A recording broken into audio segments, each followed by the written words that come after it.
할렐루야.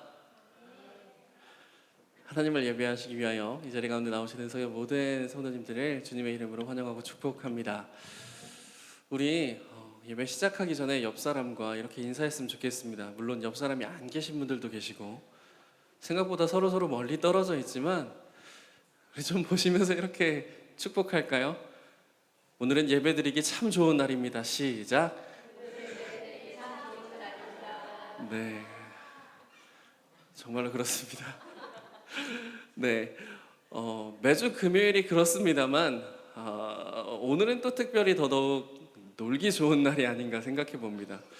지금 예배의 자리가 그것을 여실하게 증명해주고 있는 것 같은데요. 그럼에도 불구하고 이 자리 가운데 나오셔서 예배하시는 여러분들에게 정말로 주님의 은총이 함께 하시기를 원합니다. 모르겠습니다. 세상 사람들은 더 즐거운 곳을 찾아서 어떻게 가는지 모르겠지만 오늘 우리는 예배가 가장 즐거워서 하나님을 예배하는 자리가 가장 좋아서 이 자리 가운데 나온 줄로 믿습니다. 그런 마음으로 이 시간 영과 진리로 주님을 예배하는 시간이 되기를 원하며 우리 사도신경하시로 신앙을 고백하며 예배를 시작하시겠습니다. 나는 전능하신 아버지 하나님 천지의 창조주를 믿습니다. 나는 그의 유일하신 아들 우리 주 예수 그리스도를 믿습니다.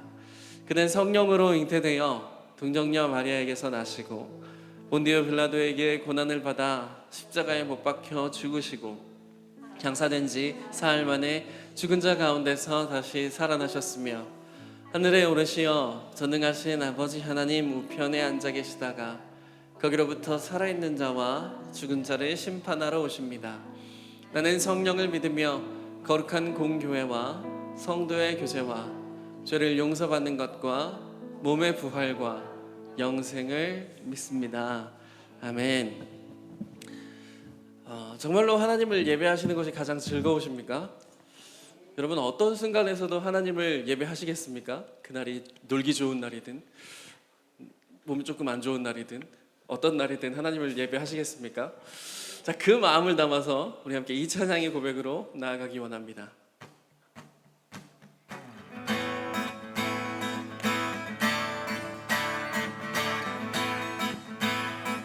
주님 뜻대로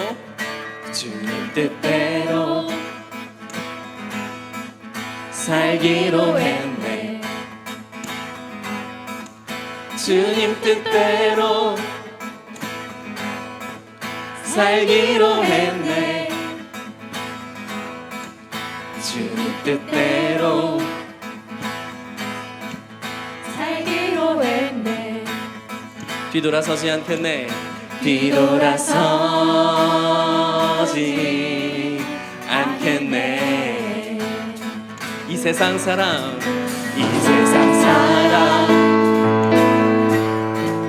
날 몰라줘도 이 세상 사람 날 몰라줘도 이 세상 사람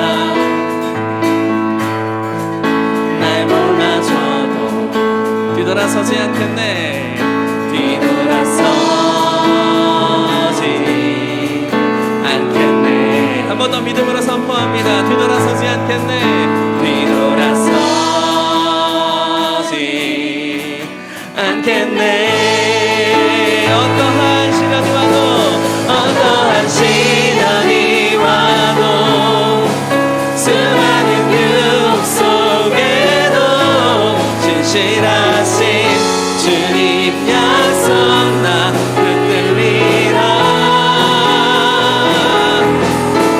세상이 이해 못하고 우리를 조롱하여도 진실하신 주님 약속만 붙들리라. 결코 돌아서지 않으리. 우리 다시 한번 믿음의 고백을 주님 앞에 드리며 찬양합니다. 세상 등지고 십자가 보내. 세상 등지고 십자가 보내.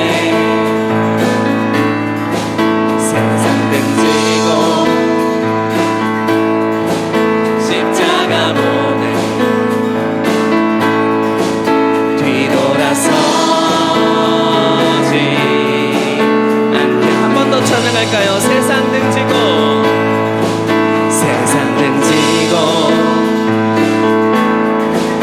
십자가 보내 세상 등지고 십자가 보내 세상 등지고 십자가 보내 뒤돌아서지 않겠네 뒤돌아서 않겠네 한 번 더 찬양합니다 뒤돌아서지 않겠네 뒤돌아서지 않겠네 아멘 어떠한 시련이 와도 어떠한 시련이 와도 수많은 유혹 속에도 신실하신 주님 약속 나 붙들리라 세상이 이해 못하고 우리를 조롱하여도 신실하신 주님 약속만 붙들리라 한 번 더 어떠한 시련이 와도 어떠한 시련이 와도 수많은 유혹 속에도 신실하신 주님 약속 나 붙들리라 세상이 이해 못하고 세상이 이해 못하고 우리를 조롱하여도 신실하신 주님 약속만 붙들리라 결코 돌아서지 않으리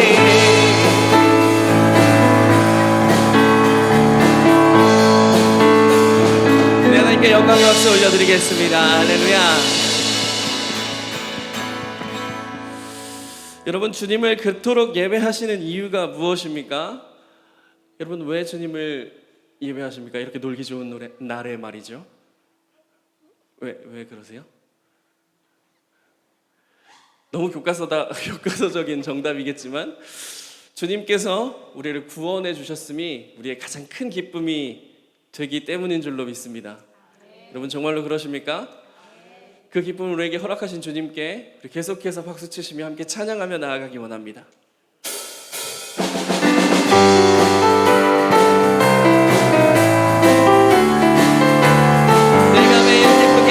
내가 매일 기쁘게 순례의 길 해가면 주의 팔이 나를 안보하며 내가 주의 큰 복을 받는 참된 비결은 주의 영이 함께하 한 번 더 내가 매일 기쁘게 순례의 길 행하면 주의 팔이 나를 안보하며 내가 주의 큰 복을 받는 참된 비결은 주의 영이 함께하 성령이 계시네 성령이 계시네 할렐루야 함께 하시네 좁은 길을 걸으며 밤낮 기뻐하는 것 주의 영이 함께하 전에 죄에 빠져서 평안함이 없을 때 예수 십자가의 공로 힘입어 그날 안에 엎드려 평화 얻으는 주의 영이 함께하 성령이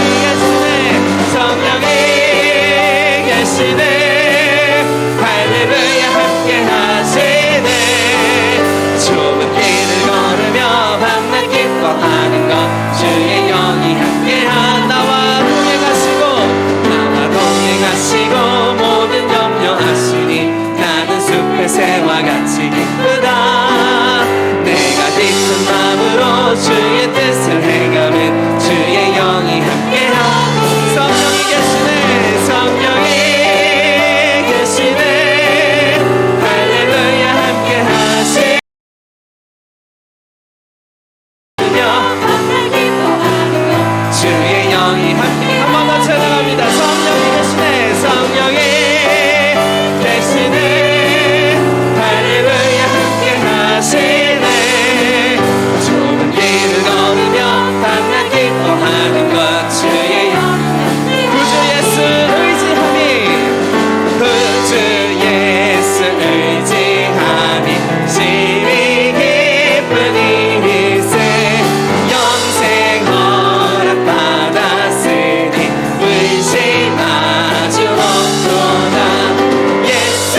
귀한 예수 믿음 넣은 주 아멘. 예수 예수 믿는 것은 많은 증거 많도다. 예수 예수 귀한 예수 믿음 우리에게 구원의 기쁨을 허락하신 주님께 찬송과 영광의 박수 올려드립니다. 할렐루야 할렐루야.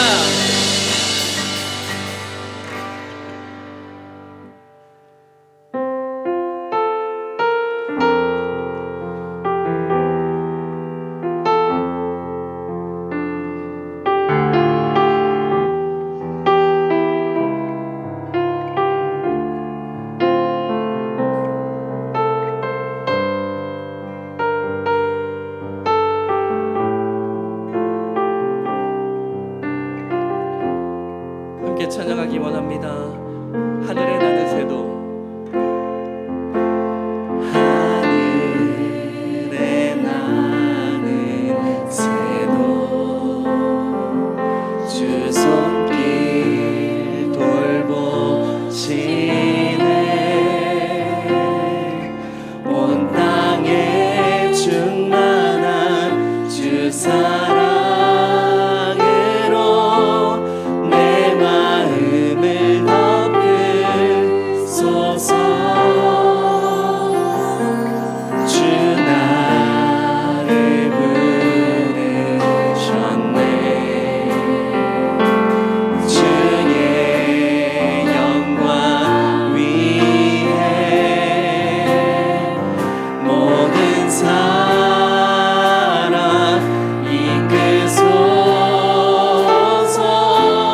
주의 영광 그 주 말씀 향하여 주 말씀 향하여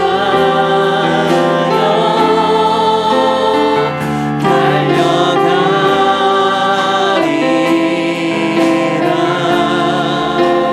힘도 아니 능도 아니 오직 성령으로 주 얼굴 향하여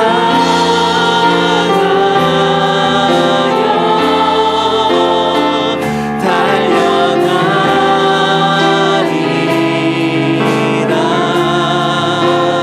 오 주의 영광 안에 살게 하소서.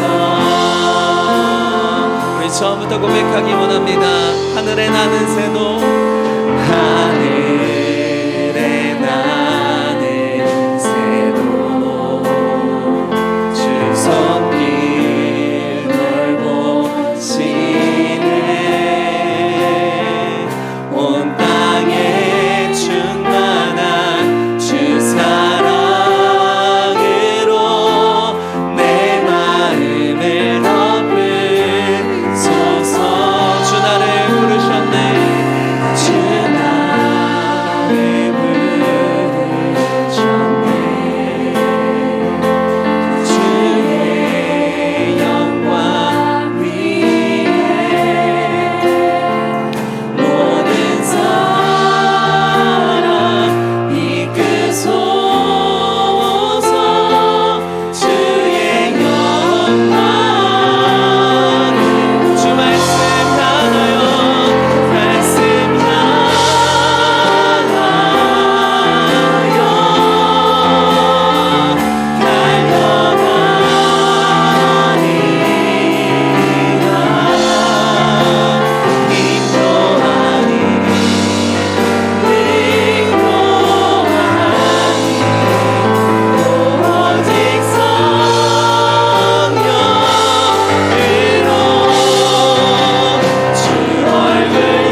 예배하실 때에 주님의 은혜를 기대하며 나아가기 원합니다.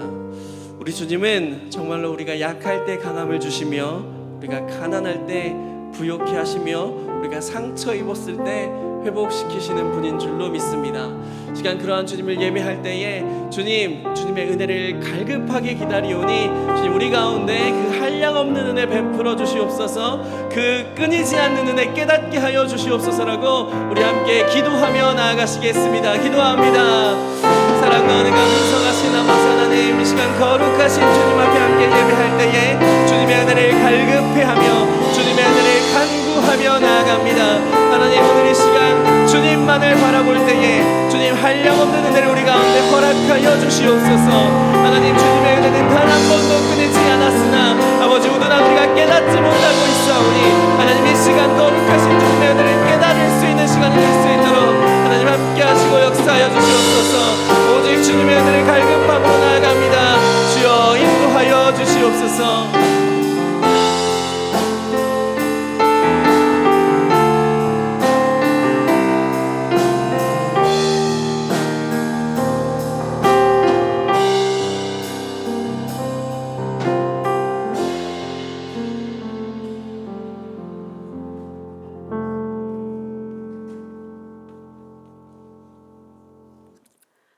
은혜가 풍성하신 하나님 아버지, 저희들이 주님의 말씀을 사모하여서 이 시간 주님 전에 나오게 하시고 찬양하게 하신 주님 감사합니다.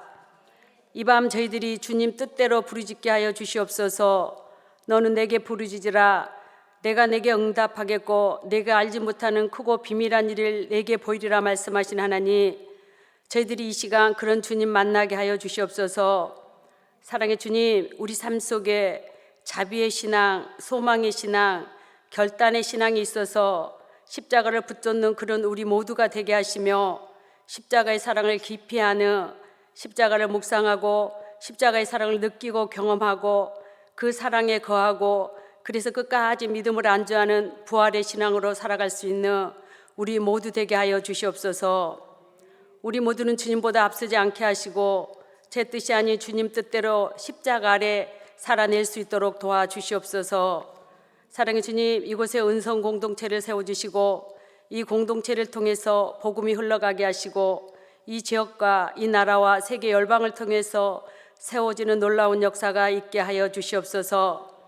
은성의 모든 성도님들을 축복하여 주시고 이 밤에 주님이 행하시는 놀라운 일들을 경험하는 그런 밤 되기를 원합니다. 주님, 이곳에 한 분들을 만져 주시옵소서. 여호와 라파 하나님께서 치료하여 주시길 원합니다. 주님, 은성에 오래 있을 모든 행사에 주님 함께하여 주시옵소서. 한마음 체육대회, 특세, 사경회를 통해서 은성의 교우들이 서로 사랑하며 한마음 되게 하시고 주님 만나는 베드로처럼 고백하고 살아낼 수 있게 하여 주시옵소서. 사랑의 주님, 이 시간 김현종 담임 목사님, 이곳에 부흥의 역사가 이어지게 하소서. 세 번째, 에스라의 부흥이란 말씀으로 우리에게 말씀을 전하실 텐데 그 말씀이 능력 있게 하시고 그 말씀이 저희 옥태밭에 심기어져서 저희 생각과 삶이 바꿔지는 놀라운 은혜의 역사가 있게 하여 주시옵소서. 이 시간 저희 모두를 향한 하나님의 사랑을 깨닫게 하시고 우리에게 행하신 자비에 감사하도록 하여 주시옵소서. 반석 같은 믿음과 성령의 충만한 열정으로 우리에게 채워주시길 원하오며 사랑 많으신 예수님의 이름으로 기도드리옵나이다. 아멘.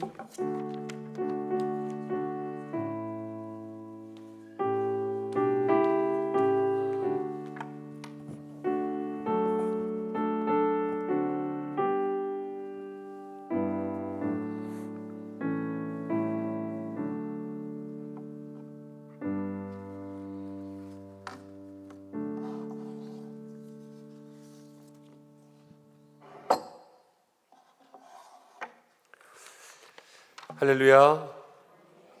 조금 너무 큰데 조금만 줄여주실래요? 오늘 예배 가운데 나오신 모든 분들을 주님의 이름으로 환영하고 축복합니다. 오늘 무슨 날인지 아시죠? 어린이날. 오늘 잘 보내셨습니까? 먼저는 오늘 예배를 통하여서 우리 모든 성도님들이 하나님 앞에 어린이와 같은 마음으로 예배 가운데 나가시기를 축복합니다. 50이든 60이든 상관없어요. 오늘은 다 어린이 같은 마음으로 하나님 앞에 그렇게 나가셨으면 좋겠습니다. 방정환 선생님이 어린이날을 만들 때에 그때는 어린이들이 인권이라는 게 없었죠.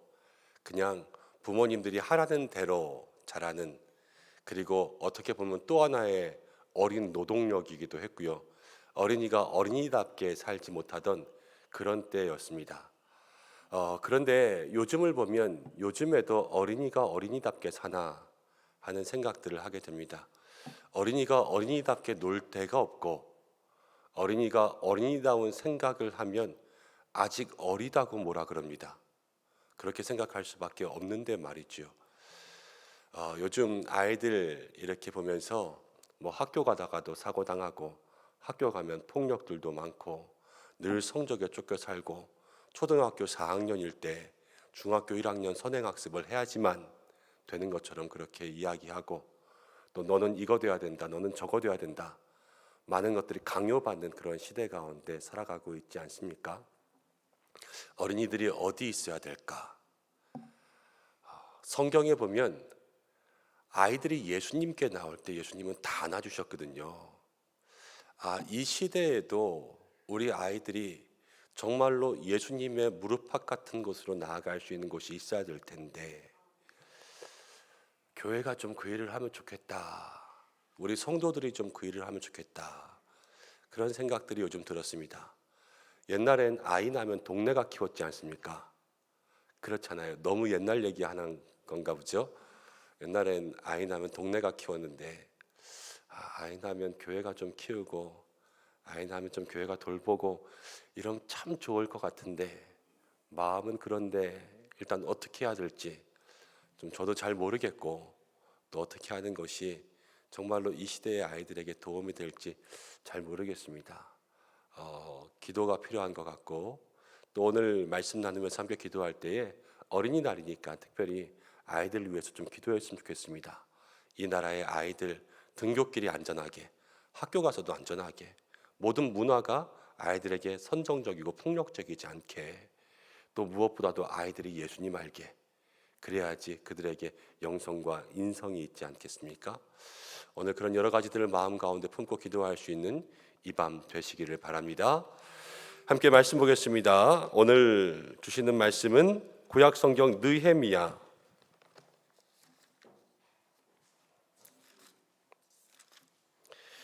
8장 1절부터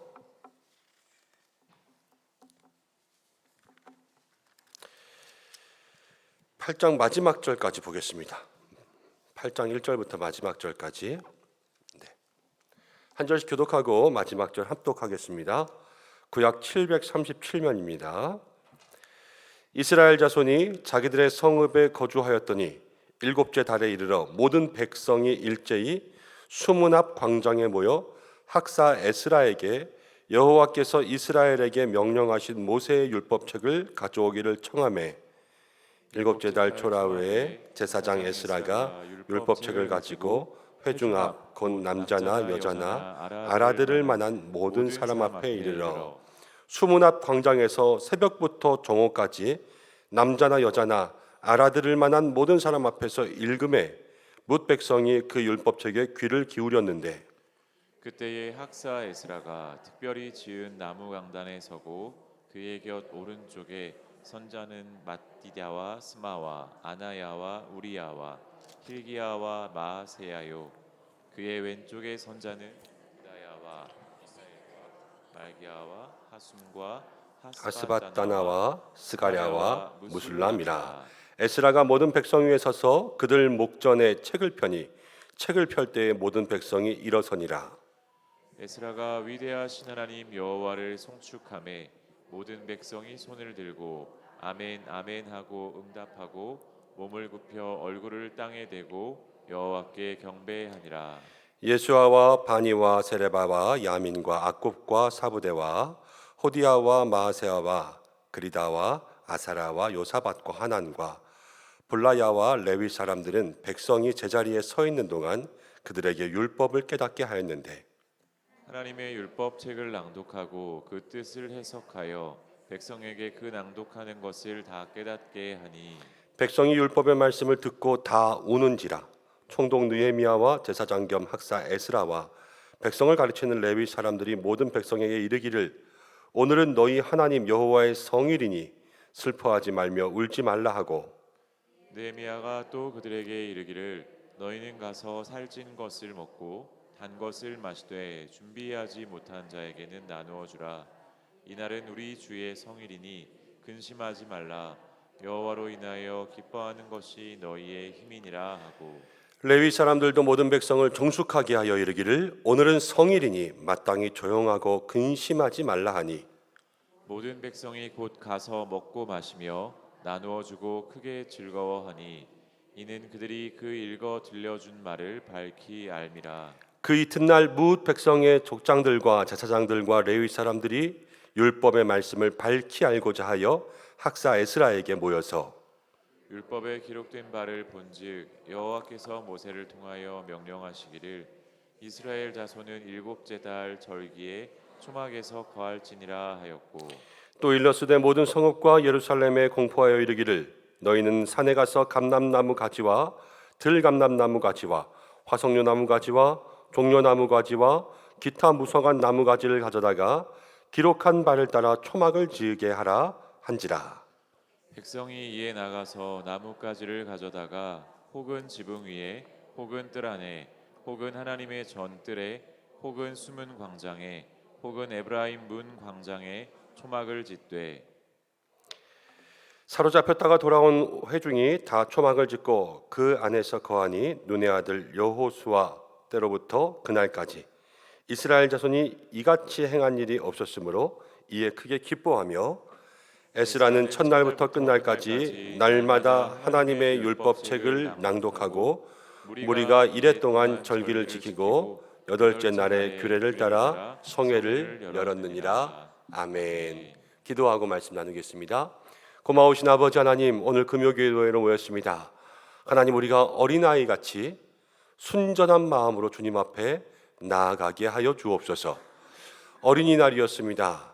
하나님, 이 땅의 모든 어린이들을 축복하시고 어린이가 어린이답게 살게, 또 어릴 때로부터 말씀이, 어릴 때로부터 구원의 길이, 어릴 때로부터 신앙이 그들의 머리 위에 있게 역사하여 주옵소서.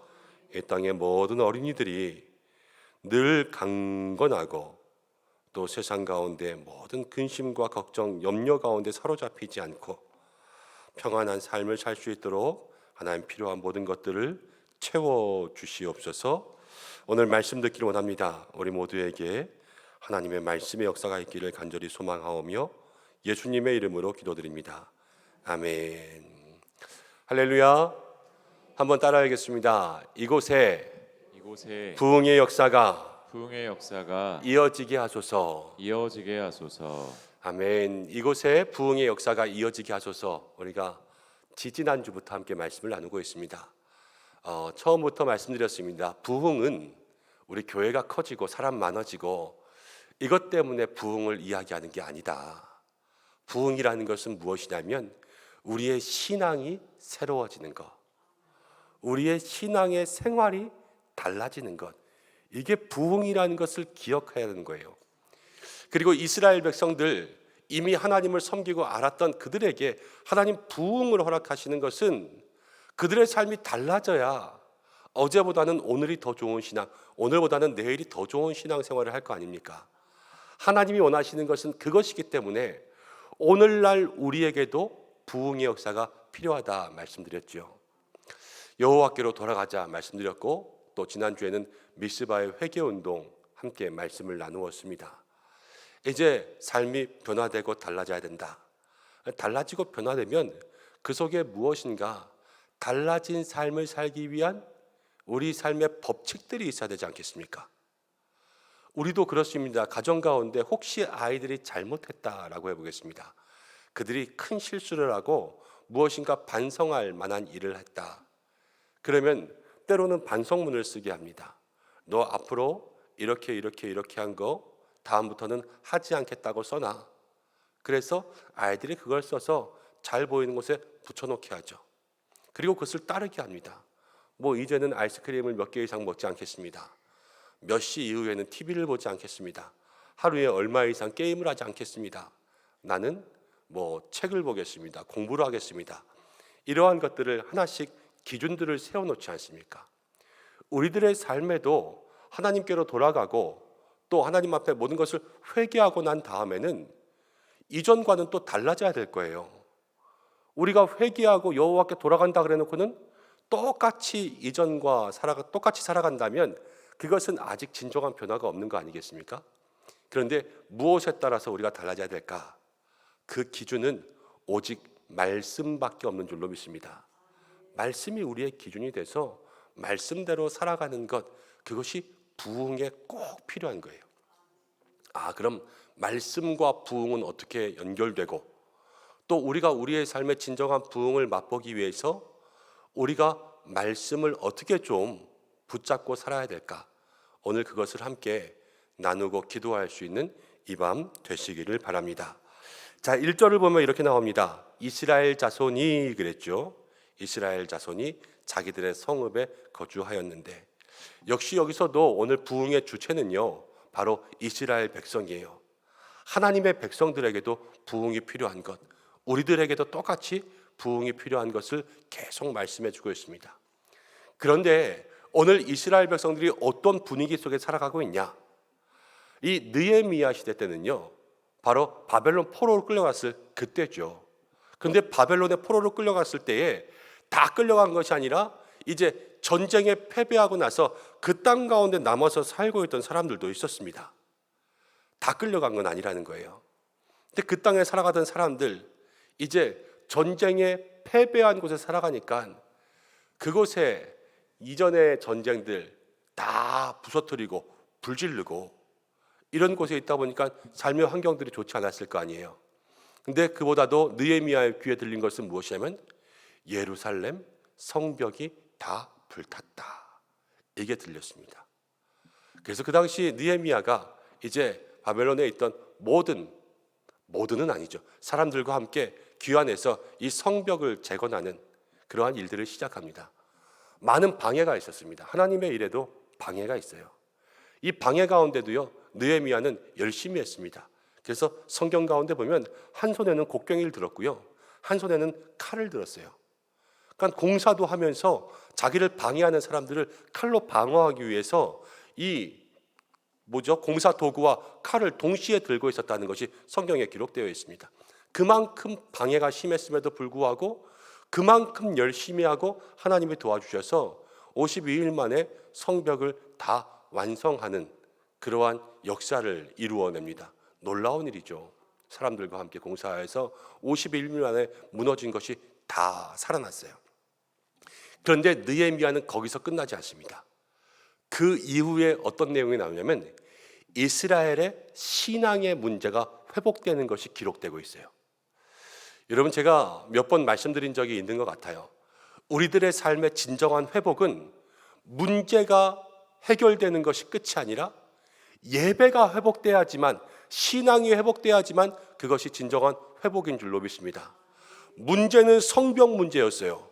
그렇지만 성벽의 문제가 다 해결된 다음에도 다시 느헤미야가 이야기해주고 있는 것은 무엇이냐면 신앙의 문제가 해결돼야지만 그것이 다 끝난다는 것을 이야기해주고 있습니다.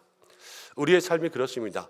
때로는 신앙생활 하다가도 교회 안에서 성도님들끼리 마음이 상하는 일을 만날 때가 있습니다. 그럴 때가 있지요. 그러면 우린 때로 그냥 예로만 드는 거예요.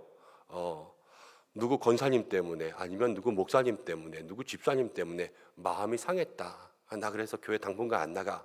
이럴 때가 있지 않습니까? 그런데 그 다음에 며칠이 지나고 한 달이 지나고 두 달이 지나면 누군가가 이야기해요. 그만 풀어.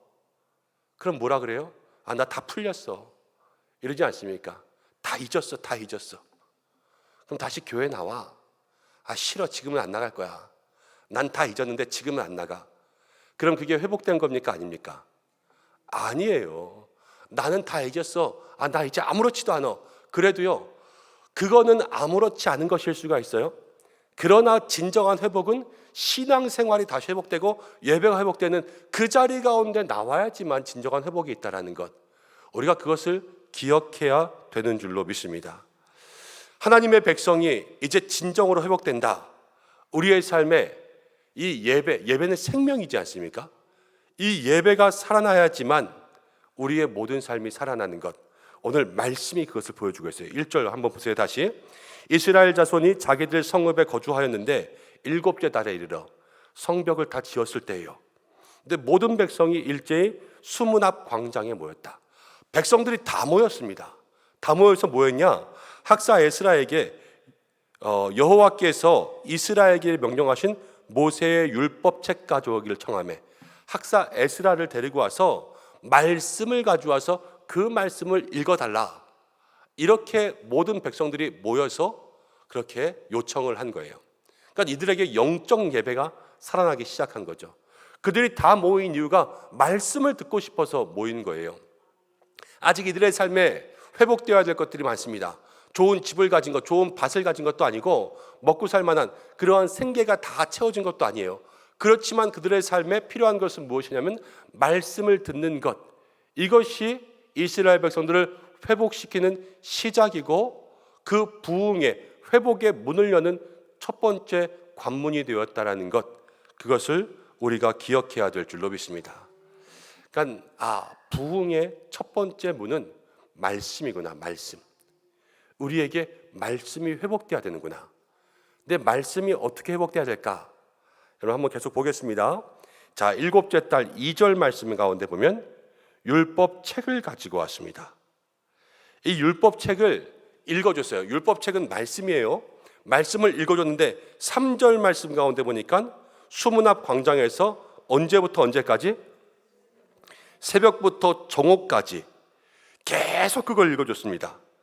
그런데 5절 말씀 가운데 보니까 5절 말씀 에스라가 모든 백성 위에 서서 그들 목전에서 책을 펴니 책을 펼 때에 모든 백성이 다 어떻게 하니라? 일어서니라. 모든 백성이 다 일어섰다라는 거예요. 그리고 7절 말씀 7절에 사람 이름들이 많이 나오는데요. 이름들 맨 마지막에 보시면 레위 사람들은 이랬어요. 백성이 제자리에 어떻게 있는 동안? 서 있는 동안 그들에게 율법을 깨닫게 하였는데 여기서 지금 세 가지가 나옵니다. 첫 번째, 율법을 읽었어요. 언제? 새벽부터 정오까지. 여러분 새벽 예배를 드리기 시작했는데 새벽 예배가 12시에 끝나면 여러분들은 그 다음날 새벽 예배 나올까 안 나올까요? 누가 나오겠어요? 그렇죠? 새벽 5시에 새벽 예배 시작했는데 목사님 설교가 12시에 끝나 집에도 못 가고 그럼 아마 아무도 안 나올 거예요. 그리고 이스라엘 백성들이요 에스라가 율법책을 펼 때 이렇게 펼 때 다 섰어요. 우리도 한번 해볼까요? 이렇게 펴면 다 서는 거예요. 그런데 어떻게 섰냐? 펴서요 계속 서 있었어요. 몇 시부터 몇 시까지? 새벽부터 정오 12시까지 말씀 읽는 동안 계속. 그래서 아까 보니까 레위 사람들이 그들이 서 있는 동안 율법을 깨닫게 했잖아요. 계속 말씀을 서서 들은 거예요. 지금 최소 6시간 이상. 우리로 치면 새벽 예배 5시부터 해서 12시까지. 이것은 백성들이 이 말씀에 대해서 어떻게 되어 있냐? 말씀을 그만큼 사모하는 마음으로 말씀을 기다리고 있었다는 것을 이야기합니다. 말씀 앞에 서서 6시간 이상 그 말씀에 귀 기울이고 그리고 말씀을 펼 때마다 자리에서 일어서서 하나님을 경외하는 마음으로 말씀을 말씀답게 그냥 편하게 누워서 말씀을 듣는 것이 아니라 말씀 앞에 앉아 있을 수가 없었던 거예요. 그렇게 서서 이 말씀을 듣는 그 사모하는 마음들이 있으니까요. 거기서부터 이들의 삶의 변화가 시작된 줄로 믿습니다. 여러분 우리가 말씀을 사모하는 것이 중요합니다. 이 말씀을 사모할 수 있는 믿음의 성도들 그들에게 부흥이 있는 거예요. 말씀을 얼마나 사모하고 있습니까? 내 삶의 말씀에 대한 얼마나의 갈급함이 있고 얼만큼 사모함이 있습니까? 말씀을 많이 사모합니다 그러면서도요 하루 종일 말씀을 한 구절도 읽지 않으면서 말씀은 사모합니다 말씀은 사모합니다 그럴 수 없는 거 아니겠어요? 내가 어떻게 말씀을 듣고 말씀을 내 삶 가운데 어떻게 읽고 어떻게 적용하고 어떻게 공부하고 있나 그것들을 다시 한번 돌아보고 말씀을 사모하는 자에게 우리의 새로운 신앙의 변화가 시작된다는 것을 깨닫고 말씀에 사모하는 마음을 달라고 기도하는 여러분들 되시길 바랍니다. 또 말씀을 들을 때도요 그래요. 말씀을 들을 때 우리의 삶에 말씀을 어떻게 들어야 되나? 한 랍비가 있었습니다. 랍비가요 이렇게 제자들에게 이제 그 당시 랍비들이 읽는 경전 토라, 이제 이 토라를 계속 읽으라고 시켰습니다. 그래서 한 제자가 찾아와서 이렇게 이야기합니다. 선생님, 저는요 벌써 이 토라를 5번이나 훑어봤습니다. 그런데 또 읽어야 됩니까? 그때 랍비가 이렇게 이야기했습니다. 제자야, 너는 이 토라를 5번을 훑어보았는데 이 토라는 너를 몇 번 훑어보았느냐? 토라가 너를 5번 훑어볼 때까지 읽어라. 이렇게 이야기했다는 거예요. 여러분, 말씀을 읽는다는 것, 말씀을 사모한다라는 것, 그것은 그냥 말씀만 보는 것이 아니죠. 말씀이 내 인생을 관통해 갈 수 있게 만들어야 돼요. 말씀이 내 삶을 지나갈 수 있게, 그래서 말씀이 내 삶에 영향력을 줄 수 있게, 그렇게 만드는 것이 바로 말씀을 사모하는 것이라는 겁니다. 아, 내가 말씀을 사모하고 내가 말씀을 읽고 있는데 말씀이 내 삶에 어떻게 영향력을 주고 있는가? 날마다 이것을 돌아보고 더 말씀을 사모하고 더 말씀에 귀 기울이고 말씀이 내 삶을 관통할 수 있게 그렇게 사는 우리 성도들 되시기를 바랍니다. 저는 오늘 말씀 묵상하다가 한 가지 기도 제목이 생겼습니다. 이번 사경회에 우리가 이 느헤미야 8장 같은 이러한 은혜가 있었으면 좋겠다. 모든 백성들이 다 모였잖아요. 지금 이 말씀 앞에 이번 사경회에 우리 온 성도들이 다 모여서 이 말씀을 통하여서 은혜를 누리고 말씀 앞에서 우리의 삶이 꿰뚫어지고 말씀을 통하여서 변화가 일어나고 그런 시간이 있었으면 참 좋겠다 하는 그러한 마음의 생각들 들었습니다. 오늘 밤에 그것을 위해서도 함께 기도할 수 있는 이 밤 되었으면 좋겠습니다. 첫 번째는 말씀을 사모하는 신앙이 부흥을 경험한다. 두 번째는요, 이제 7절 8절을 한번 보면 이렇게 나옵니다. 7절 8절 레위 사람들이 한 것이 무엇이냐면 이름 있는 내용들 다음에 보면 레위 사람들은 백성이 제자리에 서 있는 동안 그들에게 율법을 무엇하게? 깨닫게 하였습니다. 깨닫게. 8절 말씀에 보면 하나님의 율법책을 낭독하고 그 뜻을 해석하여 백성에게 그 낭독하는 것을 다 어떻게 하니? 깨닫게 하니. 그렇습니다. 말씀은요, 어떻게 읽는 것이 중요하면 말씀은 깨닫는 게 중요합니다. 깨닫는 것. 여러분, 말씀을 잘 깨닫고 있습니까? 깨닫는다는 것은 이해하는 거죠. 낭독을 통하여서 말씀을 해석해 줬어요. 해석해 주니까 백성들의 마음에는 다 이해가 들어왔습니다. 어차피 이 히브리 사람들, 이 율법책이라는 것은 그들의 말 그대로 쓰여 있는 그러한 거 아닙니까? 뭐 깨닫지 못할 게 뭐가 있어요, 그렇죠? 그렇지만 왜 깨달아야 되냐? 두 가지예요. 첫 번째는요, 이들이 바벨론 포로로 끌려갔다 왔지 않습니까? 거기에서 70년 있으면서 이들에게 지금 어떠한 사고가 있냐면요, 바벨론식 사고가 있어요. 바벨론식 사고가 있으니까 그 사고대로는 말씀을 깨닫지 못하는 거예요. 그렇지 않습니까? 그리고 또 두 번째는 무엇이냐면요, 모든 성경은 사사로이 풀 게 아니에요. 모든 성경은 그 속에 진정한 의미와 해석을 밝게 할 수 있도록 그렇게 보아야 되는 것입니다. 그러니까 이 이스라엘 백성들에게도요, 말씀을 깨닫는 게 중요했던 거예요. 우리도 똑같습니다. 말씀을 들을 때 우리는 말씀을 들으면서 늘 우리 식대로 이해할 때가 많습니다. 그러니까 이 말씀이 그 속에서 진정한 의미를 나타내지 못하는 거예요. 예수님 시대에도 그랬죠. 백성들이요, 예수님께서 오병이어 사건을 통하여서 많은 길 잃은 양 같은 무리들에게 먹을 것을 주셨습니다. 그것을 다 먹고 난 다음에 이스라엘 백성들이 어떻게 했냐면, 와, 배불리 먹어주신 예수님 왕으로 삼으려고 했어요. 근데 예수님 거기를 떠나가셨죠. 나는 니네 왕 아니다. 그러면서 이스라엘 백성들 제자들에게 무슨 말씀하셨냐면, 이제 우리들의 육신의 떡이 중요한 것이 아니라 생명의 떡이 중요하고 나는 너희들에게 생명의 떡을 주러 왔다. 이렇게 말씀했어요. 그러자 사람들이 이젠 떠나갔어요. 원하는 것이 다르니까요. 그 말씀의 진정한 의미도 깨닫지 못하고 그 속에서 하나님을 만나지도 못하는 거예요. 기적이 있었음에도 불구하고. 말씀의 진정한 의미를 깨달아야지만 이 말씀 가운데 살아계신 하나님을 만나고 그 하나님을 통하여서 우리의 삶이 변화되는 거 아니겠습니까? 여러분, 우리가 그 은혜를 누릴 수 있는 믿음의 삶이 되시기를 바랍니다. 여러분, 우리의 삶에 말씀을 들을 때마다 주의할 것이 있어요. 우리가 말씀을 들으면 많은 은혜와 감동들이 생깁니다. 오병이어 사건만 해도 그래요.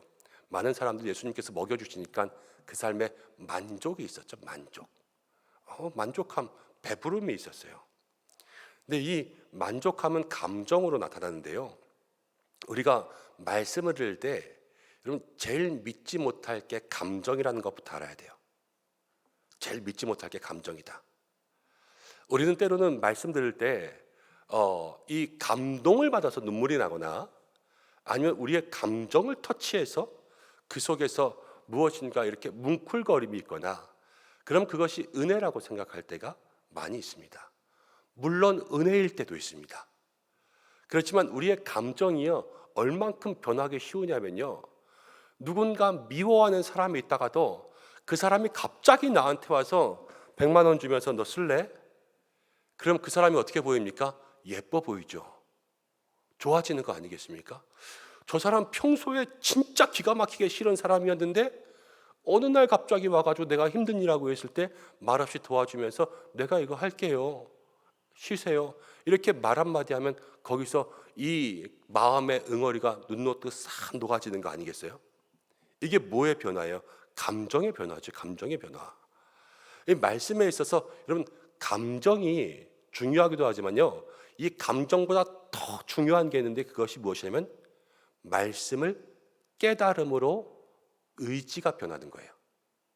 그냥 마음의 감동만 있는 것이 중요한 것이 아니라 말씀을 들을 때 말씀을 깨달아서 이 다음부터는 내가 어떻게 해야지, 이것이 변화되는 것이 말씀을 들을 때 가장 중요한 거라는 거예요. 매주일 말씀을 들으면서 아니면 매일 말씀을 들으면서 우리의 삶에 매일 말씀을 새기면서 내가 무엇을 깨닫고 그래서 무엇을 결단하고 있나. 오늘 말씀도요, 오늘 말씀이 성경을 그렇게 봐야 되는구나, 이것으로 끝나면 사실 반쪽이죠. 말씀을 사모하는 것, 나는 내일부터 그러면 말씀을 어떻게 봐야 되겠구나, 이것까지 행동의 변화까지 일어나는 것이 진정한 우리의 삶의 부흥이라는 것을 기억하시기를 바랍니다. 그래서 말씀을 깨닫고 이 깨달음을 통하여서 변화가 일어나는 것, 이것이 우리의 삶에 오늘 밤 일어나야 될 줄로 믿습니다. 생각해 보면 그렇죠. 저는 저를 생각해 볼 때가 많습니다. 저를 생각해 보면 여러분은 저를 어떻게 보실지는 잘 모르겠지만 저는 나름 꽤 괜찮은 사람 같습니다. 그렇지 않습니까? 목사가 이 정도면 그래도 웬만큼 생겼고 키도 크고, 이런 것뿐만이 아니라요, 저는 그냥 이렇게 일이 있으면 열심히 해요. 열심히 하고 또 그래도 제 주변에 있는 사람들보다 교회를 더 사랑하고, 저는 보수적인 신앙을 가지고 있거든요. 아주 옛날 신앙 같은 그런 신앙, 보수적인 신앙을 가지고 진보적이지 않고, 아무튼 잘 어기지도 않고 그냥 열심히 살아요. 이 정도면 괜찮은 거 아닐까, 그 정도 생각하고 있습니다. 그런데 그러다가도 말씀 앞에 앉으면요, 저는 나름 괜찮은 사람인데 말씀 앞에 앉아서 말씀의 거울로 나를 깨달으면 그럼 또 달라져요. 그러면은 괜찮은 사람이었는데 말씀 앞에서 부끄러운 사람이 되죠. 한없이 부끄럽고 한없이 작고 한없이 죄인인 사람이 되죠. 저는 이것이 말씀을 깨닫는 거라고 생각해요. 말씀이 나를 지나가게 해서 그래서 내가 나를 보는 것과 그것과는 다르게 말씀이 나를 보는 그 삶을 내가 알게 되는 거예요. 그러면요, 뭐 이 정도 하면 되지 않아? 라고 생각했던 것에서 다시 한번 마음이 새로워지고 기도가 새로워지고 삶이 변화되고 그러면서 거기에서 이 신앙의 새로운 모습들이 생기지 않습니까? 그것이 이 말씀을 깨달으면서 우리에게 오는 또 하나의 부흥의 역사이고 회복의 모습인 것이죠. 사랑하는 믿음의 성도 여러분, 말씀을 통하여서 무엇이든 깨닫게 될 수 있는 이 밤 되시길 바랍니다. 말씀을 통하여서 말씀의 의미를 깨닫는 것도 중요하고, 말씀을 통해서 나를 깨닫는 것도 중요하고, 말씀을 통해서 우리 가정 가운데 주시는 섭리를 깨닫는 것도 중요하고, 말씀을 통해서 나를 이 땅 가운데 그렇게 보내신 그 사명을 깨닫는 것도 중요하고, 나를 왜 그 자리에, 왜 그 일 가운데 세우셨나, 이것들을 깨닫는 것도 중요하고, 나에게 왜 이 환난들이 오고 있나, 이것을 깨닫는 것도 중요하죠. 오늘 밤 그 깨달음을 달라고 기도할 수 있는 믿음의 성도님들 되시기를 바랍니다. 자, 그리고 이제 첫 번째는 말씀을 사모하고, 두 번째는 말씀을 깨닫고 그래야지 부흥이 온다 그랬잖아요. 세 번째는 무엇인가? 이제 9절 말씀, 10절 말씀이 있습니다. 9절 함께 읽어보겠습니다. 시작. 백성이 율법의 말씀을 듣고 다 오는지라.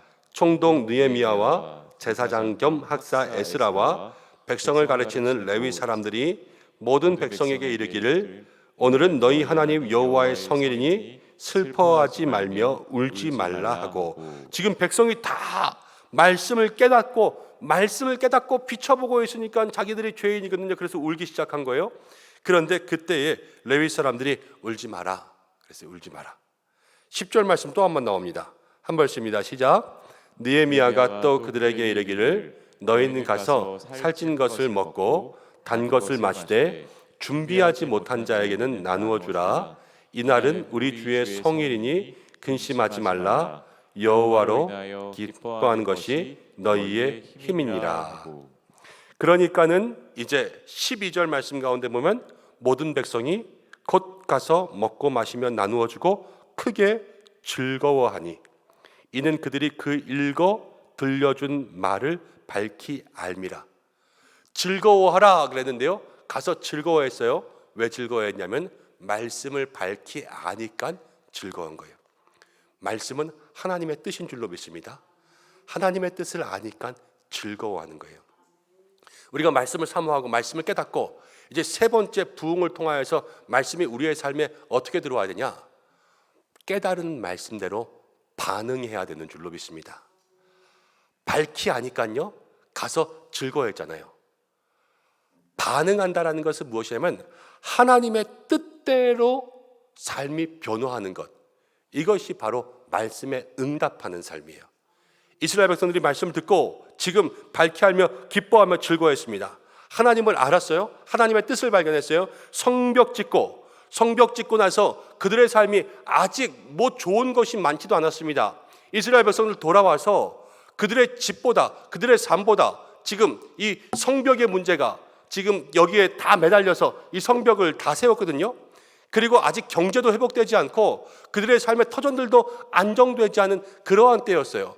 그렇지만 하나님께서 그들에게 말씀을 알게 하시고 말씀의 뜻을 깨닫게 하시니까 어떻게 되냐면요, 그들의 삶에 다시금 즐거움과 기쁨들 회복이 일어났다는 거예요. 이것은 무엇이냐? 하나님께서 그들의 삶에 원하시는 삶의 모습들대로 그들이 반응하기 시작한 거죠. 아직 환경은 달라지지 않았지만 하나님께서 원하시는 모습대로 기뻐하며 그 삶에 하나님이 주시는 힘으로 살아갈 수 있는 그러한 모습들로 달라졌다는 것입니다. 그러면서 13절 말씀 가운데 보면 이렇게 나와요. 그 이튿날 다음날 또 모였어요. 또 모여서 율법의 말씀을 밝히 알고자 하여 학사 에스라에게 모였습니다. 그리고 14절 율법에 기록된 바를 본즉, 이러면서 뭘 봤냐면요, 여호와께서 모세를 통하여서 명령하시기를 이스라엘 자손은 7째 달 절기에 초막에서 거할지니라. 초막절을 지키라 라는 그러한 말씀을 봤어요. 그래서 이 사람들이 초막절을 지켰습니다. 말씀에서 초막절을 지키라 그러니까요. 초막절을 지켜서 17절 말씀 가운데 어떻게 되냐면 사로잡혔다가 돌아온 회중이 다 초막을 짓고 그 안에 거하니, 사로잡혔다가 와서 이 초막절이라는 그 광야에 초막 짓고 살았던 그것을 회상하면서 주님의 은혜를 기억하는 거 아니에요. 그래서 그 땅에 초막을 짓고 그 안에 들어갔어요. 거기 안에서 일주일 동안 거했는데 성경이 뭐라고 이야기하면 눈의 아들 여호수아 때로부터, 여호수아 알죠? 모세의 후계자 여호수아 때부터 그날까지 이렇게 초막절을 지킨 날이 없었어요. 그런데 말씀이 들어가니까 이때서부터 초막절의 이 행사가 다시 시작된 거 아니겠습니까? 이스라엘 백성들이 변화된 거죠. 말씀에 응답하고 그들의 삶에 새로운 것들이 생기게 된 겁니다. 하나님이 이 백성을 기뻐하시기 시작했죠. 그래서 무엇을 주셨냐? 이 백성에 다시 한번 영적인 부흥, 회복을 주신 줄로 믿습니다. 말씀을 사모하고 말씀 깨닫고 말씀대로 살기 시작하니까 이스라엘 백성들이 그들의 성벽의 문제뿐만이 아니라 신앙과 영혼이 회복된 줄로 믿습니다. 오늘 이것을 우리가 붙잡고 기도해야 되는 거예요. 말씀을 마무리할 건데 여러분 한 가지 이야기를 좀 나누려고 합니다. Boys be ambitious, 이런 말 있잖아요. 청년이여 야망을 가져라. 이 말이 어디에서 나온지 아십니까? 일단 나라는 어느 나라에서 나왔을까요?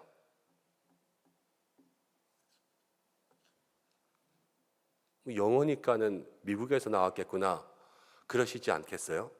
근데 이 말은 일본에서 나왔어요. 왜 일본에서 나왔느냐? 19세기 초에 이제 저는 이 발음이 잘 안 되는데 미국의 매사추세츠 대학의 농림과 학장을 지냈던 윌리엄 크라크라는 교수가 있었습니다. 근데 이게 아주 유명한 교수였어요. 유명한 크리스찬이고.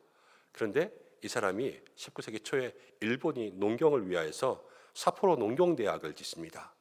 그런데 그 농경대학의 초대 학장으로 이 사람을 스카우트했어요. 그래서 거기에 갔는데 들어가면서 이제 일본에 있는 학교를 갈 때 가방을 큰 걸 가져갔는데요. 일본 사람이 물어봅니다. 그 가방이 뭐냐? 성경이다. 그러니까 일본에서 우리 성경 가르치면 안 된다. 학교에서 공부만 가르쳐줘라. 그런데 윌리엄 클라크 교수가 그럼 난 돌아갈게요. 이러고 등을 돌리는 그 순간에 그 담당자가 그럼 수업 시간에는 가르치지 마세요. 이렇게 이야기해서 그 사람도 잘리면 자기가 그럴 거 아닙니까? 그래서 수업 시간에는 안 가르치기로 하고 그리고 그 학교에 부임했습니다. 학생들에게 열심히 공부를 가르치고 그리고 나서 학교가 끝나면 방과 후에는 성경을 열심히 가르치기 시작했어요. 그래서 그 당시 이제 일본의 젊은이들에게 그 학교 안에 있는 그 젊은이들에게 성경적인 가르침들을 많이 알려줬습니다. 일본 사람들이니까 이름들을 잘 모르시겠지만 일본의 간디라고 불리는 우찌무라 간조가 있습니다. 이 우찌무라 간조가 클라크 교수의 제자고요. 이름이 갑자기 생각이 안 나는데 유엔 사무국 차장을 했던 이토야 어쩌고 저쩌고가 있어요. 이 사람도 어쨌든 그 클라크 교수의 제자고요. 다나카 전 수상도 클라크 교수의 제자였습니다. 이 클라크 교수를 통하여서 일본을 일으키는 많은 젊은이들, 영향력 있는 사람들이 많이 세워졌다는 거예요. 그럼 말씀의 가르침은 그렇게 힘이 있는 줄로 있습니다. 다른 것이 아니에요. 말씀을 가진 사람이 가서 말씀을 가르쳤기 때문에 그 시대로부터 어두운 시대에 다시 한번 일으킬 수 있는 힘이 될 수 있는 그러한 일들이 시작된 거죠. 그런데 이 클라크 교수가 마지막 은퇴할 때 그 학교 안에 있는 학생들에게 했던 마지막 연설의 제목이 청년이여 야망을 가져라 이거였어요. 그래서 그 삿포로 농경대학교 안에 가면 그 문구가 거기에 써 있다고 합니다. 일본에서 나온, 일본을 변화시킨 한마디, 성경을 통하여서 믿음을 가졌던 그 한 사람의 입술에서 나온 것이 바로 그 어두운 시대를 밝히는 말이 되었던 것이죠. 여러분, 우리도 이 시대에 그러한 사람들 되기를 간절히 소망합니다. 공동체 가운데 역사하시지만요, 하나님이 시대를 바꾸고 공동체를 바꾸고 교회를 바꾸고 나라를 바꿀 땐 한 사람을 쓰시더라고요. 한 사람을. 길선주 목사님, 한경주 목사님, 손양호 목사님, 이것뿐만이 아니라 이 느헤미야 시대에도 느헤미야, 에스라, 사무엘, 그렇지 않습니까? 모세, 여호수아, 이 한 사람들을 통하여서 그들의 삶에 부어주시는 말씀의 능력이 공동체를 변화시키고 그 공동체의 영적인 부흥을 가져오는 것을 보게 됩니다. 오늘 우리가, 여러분, 이 자리 가운데 우리 모든 성도님들이 말씀을 사모하고 말씀을 깨닫고 이 말씀에 반응할 때 여러분들을 통하여서 그러한 부흥의 역사가 회복될 줄로 믿습니다. 먼저는 가정 가운데 그러한 은혜가 생겨나시기를 축복합니다. 그래서 가정의 배우자, 자녀들이 다시 한번 변화되고 우리 교회도, 목장도, 위원회도, 기관도, 또 일터도 내가 기도하는 모든 곳에 그러한 변화가, 그러한 부흥이 이어질 수 있는 놀라운 은혜가 있기를 주님의 이름으로 축복합니다. 함께 기도하겠습니다. 고마우신 아버지 하나님, 오늘 우리를 이곳 가운데 불러주셔서 함께 말씀 나누게 하심을 감사합니다. 아버지, 이스라엘의 부흥, 우리의 삶에 있기를 간절히 소망합니다.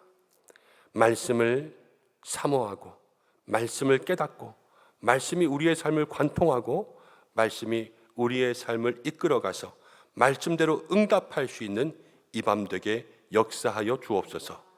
함께하여 주실 주님 기대하며 예수님의 이름으로 기도드립니다. 아멘. 우리 함께 찬양하고 기도하겠습니다. 오늘 이곳에 계신 성령님, 우리에게 말씀하여 주옵소서. 함께 찬양하고 기도하겠습니다.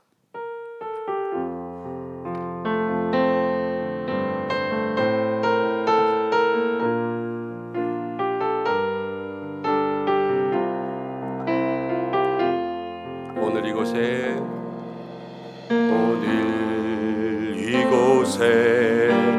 계신 성령님, 우리에게 말씀하시고 우릴 가르치소서.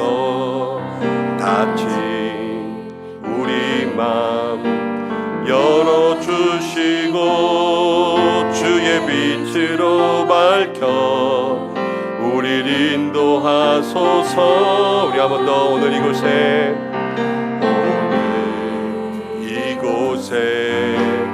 계신 성령님, 우리에게 말씀하시고 우릴 가르치소서. 닫힌 우리 맘 열어주시고 주의 빛으로 밝혀 우릴 인도하소서. 주님보다 앞서지 않고 겸손하게 주님의 말씀 기다리니 주님 손에 우릴 드립니다.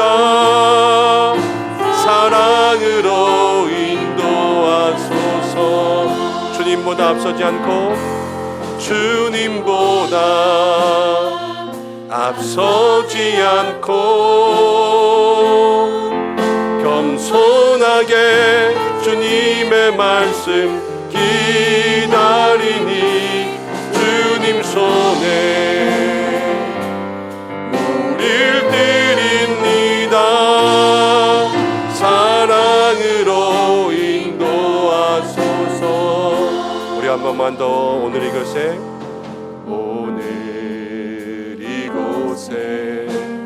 계신 성령님, 우리에게 말씀하시고 우릴 가르치소서.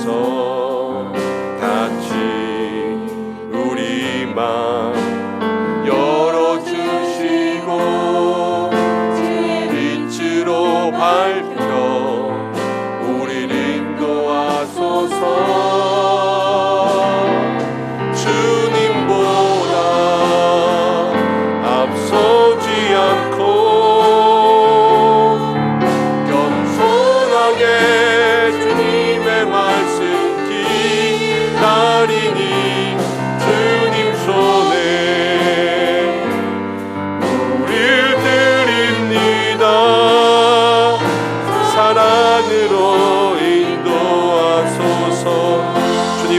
앞서지 않고 주님보다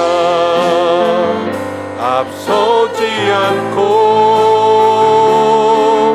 겸손하게 주님의 말씀 기다리니 주님 손에